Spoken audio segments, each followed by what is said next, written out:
জয় হেসে উঠে সে না বলছিল, যাতে এদের কষ্ট একটু কম হয়, কিন্তু তরি যে চুল ছেড়ে আসবে সেটা ভাবে নাই।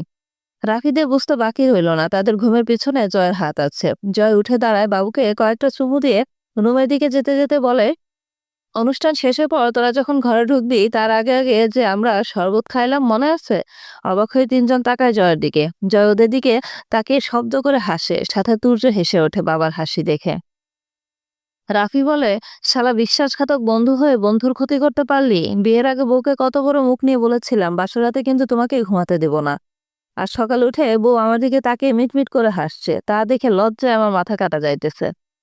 জয় আবার হেসে উঠে বলে, এইটুকু করতে পেয়ে আমার খুব আনন্দ লাগছে বন্ধু, কি আনন্দ কি আনন্দ, আকাশে বাতাসে।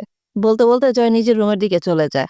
রাফিরাও কিছু না বলে নিজের রুমের দিকে চলে যায়। তারা যদি জানতো জয় এভাবে প্রতিশোধ নেবে, তাহলে তারা কখনোই জয়ের বাসর রাতে দুধের মধ্যে ঘুমের ওষুধ মিশাতো না।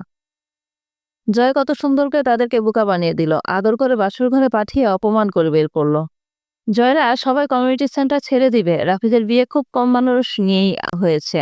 তাই তারা বাকি আত্মীয়দেরকে নিয়ে একটা বৌভাতের অনুষ্ঠান করবে কালকে তিনজনের বাড়িতে। তারা তিনজন জয়কে নিয়ে যেতে চায়। এখন জয় কিভাবে তিনজনের বাড়িতে যাবে? জয় সিদ্ধান্ত নিয়েছে কালকে অনুষ্ঠানের টাইম তিনজনের বাড়িতে ঘুরে আসবে। আজকে আবার বাবুর ঠান্ডা ঠান্ডা ভাব একটু, তাই সে কোথাও যাবে না। জয় সবাইকে বিদায় দিয়ে নিজেও চলে আসে বাড়িতে।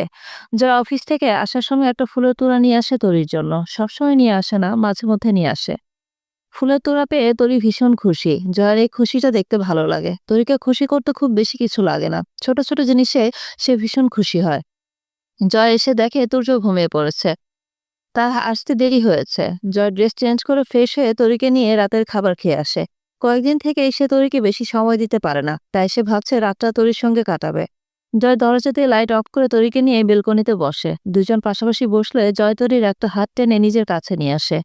তরি জয়ের বুকে মাথা রেখে নজর দেয় রাতের কালো আকাশে। কোথাও কোনো সারা শব্দ নেই, আছে শুধু দুইজনের নিঃশ্বাসের শব্দ। বেশ কিছুক্ষণ পর তরি বলে ওঠে, ঘুম বাদ দিয়ে কেন আপনি জেগে থাকবেন? জয়ের হাতে তরির হাতে আছে। জয় একটু একটু করে বুলিয়ে দিচ্ছে। ভাবলাম তোমাকে নিয়ে একটু সময় কাটাই, স্বামী স্ত্রীর মধ্যে একটা ভীষণ জরুরি। তরি তোমাকে একটা কথা জিজ্ঞাসা করব। বলেন, তুমি কেমন আছো? এটা শুনে তরি ভীষণ অবাক হলো। সে কেমন আছে মানে? সে কি জানে না আমি কতটা ভালো আছি? হঠাৎ এই প্রশ্ন? তুমি কেমন আছো জানতে পারি না? তোমাকে আমি ভালো রাখতে পারছি কিনা এটা জানার অধিকার আমার আছে। ভালো না থাকলে ভালো রাখার চেষ্টা করতে হবে। ও, আলহামদুলিল্লাহ আমি খুব ভালো আছি। আমাকে এভাবে রাখার জন্য আপনাকে ধন্যবাদ দিয়ে ছোট করব না। আমি খুব ভাগ্যবতী আপনার মতো স্বামী পেয়ে। গোটা পৃথিবীর সামনে গলা উঁচু করে বলতে পারবো, কয়টা মেয়ে এমন স্বামী পায় বলেন তো? আমি তোমাকে পেয়ে অনেক বেশি খুশি। আর প্রত্যেকটা স্বামীর উচিত তার বউকে জিজ্ঞাসা করা সে কেমন আছে। দুইজনের মধ্যে বোঝাপড়াটা অনেক বেশি গুরুত্বপূর্ণ। আমি অফিস থেকে আসলে তুমি আমার সাথে যে ব্যবহারটা করো এটা মনে অন্যরকম একটা শান্তি দেয়। তুমি হাসি হাসি কথা বললে, সবসময় খুশি থাকলে আমার মনটা অনেক পরিষ্কার থাকে। বাসায় এসে দেখি তুমি সেজে আছো, বাবুকে কোলে নিয়ে আছো, হেসে হেসে কথা বলছো, দেখে আমার সারাদিনের ক্লান্তি ভুলে যায়। আমার মনে হয় এই সাপোর্টটা প্রত্যেকটা স্ত্রীর দেওয়া দরকার। আবার প্রত্যেকটা স্বামীরও বলা দরকার তার বউ কেমন আছে। জীবনটা খুব ছোট তরি, চাওয়া পাওয়া সবকিছুই ছোট জীবনে পূরণ করতে হবে। অনেকেই ভাবে খাওয়া দাওয়াই সব এটাই জীবন, এর বাইরে আর কিছু নেই। কিন্তু এর বাইরে অনেক কিছু আছে, উপভোগ করতে হয়। যে উপভোগ করতে পারে না তার কাছে কিছু নেই। আপনার কাছ থেকে অনেক কিছু শেখার আছে বাবুর আব্বু। বাবুর আব্বু ডাকটা একটা পূর্ণতা, সবকিছুই দ্রুত যাচ্ছে। জি, রাফি ভাইরা কোথায়?